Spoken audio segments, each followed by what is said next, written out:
There are so many things I like about Mocha chocolate icebox cake. It's going to be hard to choose just 3, but let me see if I can do it. The first one is that you make it the night before and it just sits in the refrigerator, no cooking at all. Second one is that it involves chocolate chip cookies. That's always a good thing. And the third thing is it involves mocha whipped cream. That's always good. Let's go make some.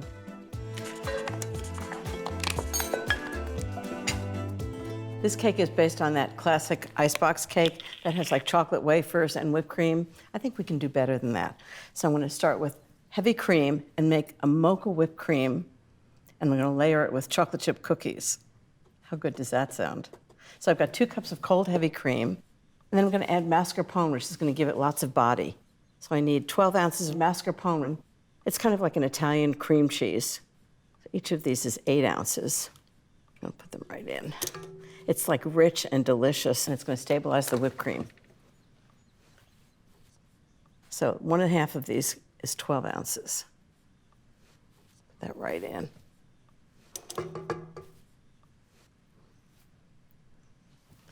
Great. Okay, and then you got to make it a little sweet, right? So we've got 1/2 cup of sugar, 1/4 cup of Kahlua, which is coffee liqueur. This makes it a really grown-up icebox cake.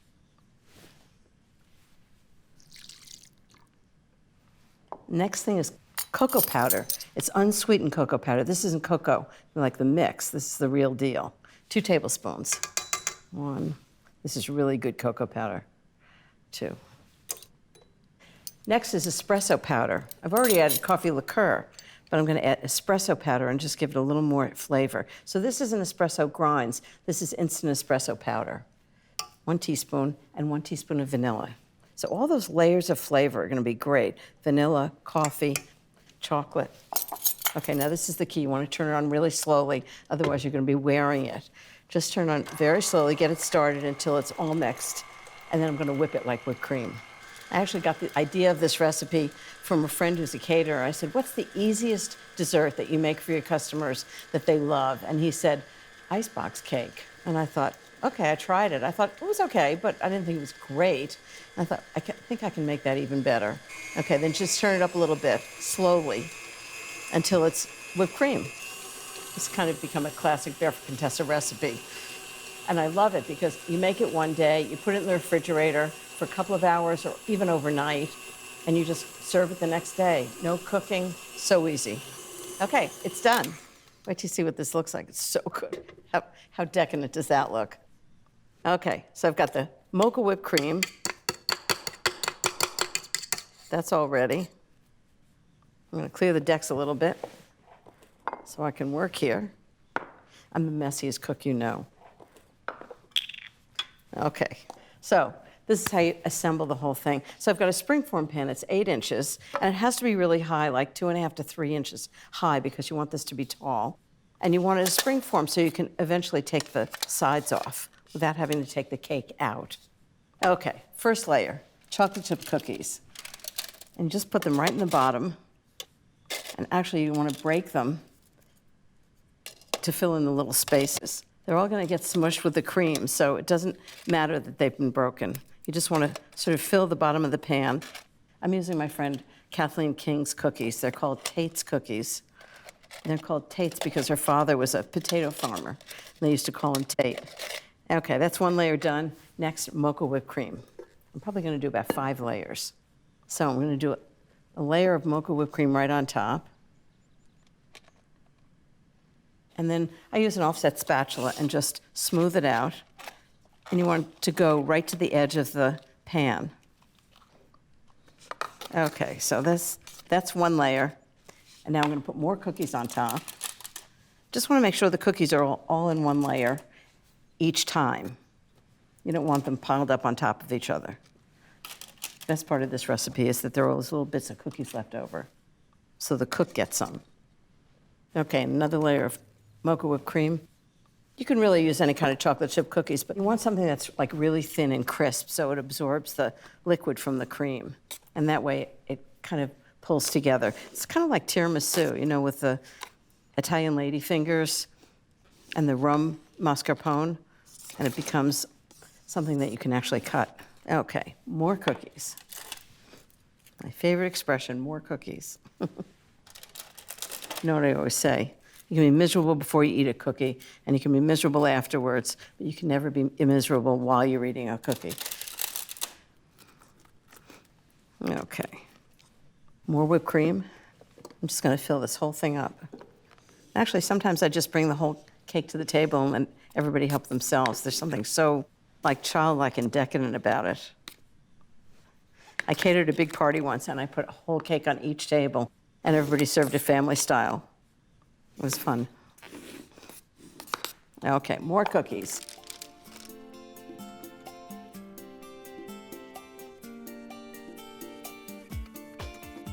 More whipped cream. When I'm doing a dinner party, I'm always looking for things that I can make ahead, so I don't have to cook everything the same day, and this is perfect for that. You can make it in the morning and leave it in the fridge, but even better, you can put it in the fridge overnight. Okay, one more layer of cookies, one more layer of cream.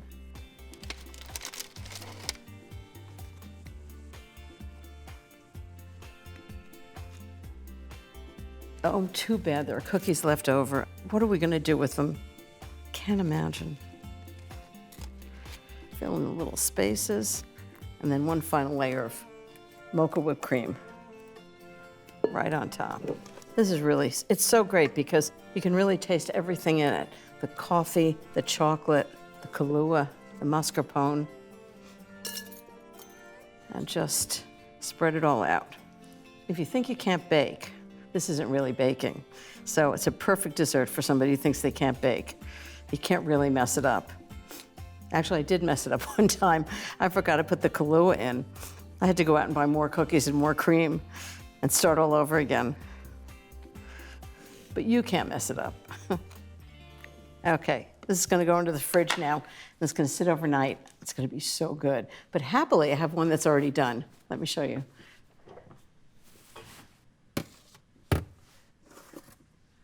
This one's all set. It's been in there overnight, and wait till you see it when it comes out. So this is why I have a springform pan. I want to get it out from the sides with a small knife, just run it around the edge of the pan. Okay, this looks like it's set beautifully. Mocha whipped cream and cookies. Now, how did I think of that? Oh, whoa. Try not to get your fingers in it first. Okay, there we go, loose.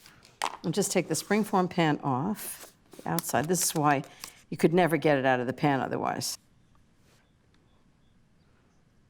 Okay, just like that.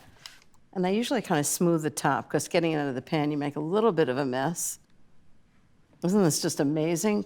All the cookies and cream. I kind of smooth the outside a little bit just to give it a nice finish. And the edge. Okay, now a cake plate. I like a very flat cake plate. Just shows the cake best. And just leave it on the base, otherwise you'll never get it off. Put it right on top. And then a little decoration. I always do some kind of chocolate. If you do hard chocolate, like dark chocolate, it's really hard to shave it in curls. But if you use milk chocolate, it's easier. So just like that. Just curls of chocolate on the top, so everybody knows it's chocolate, like you wouldn't know it was chocolate. Just right on the top. It's always just nice to have a little decoration. If you only have bittersweet chocolate, you can put it in the microwave for about 15 seconds to soften it, and then you can make nice curls. How's that? Does that look good? Now, does that look like somebody's birthday cake? I'd say that's really special. So I'm going to show you when you cut a piece out of it, what it looks like. And I'm not doing this because I want to taste it. Or maybe I am. Oh, it's just so good. Okay, now I need a plate and a fork. I'm just gonna take this out. Oh, it's coming out. Look at that. How outrageous is that? I might have to try it. It's so good. The cookies and the mascarpone, you can really taste that little bit of Kahlua. This is so good. And that's a cake that could make grown men weep. This recipe and more can be found in my book, How Easy Is That? Or at barefootcontessa.com.